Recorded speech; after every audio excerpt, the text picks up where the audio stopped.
لرأيته خاشعا متصدعا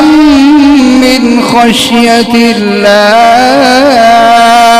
وتلك الأمثال نضربها للناس لعلهم يتفكرون هو الله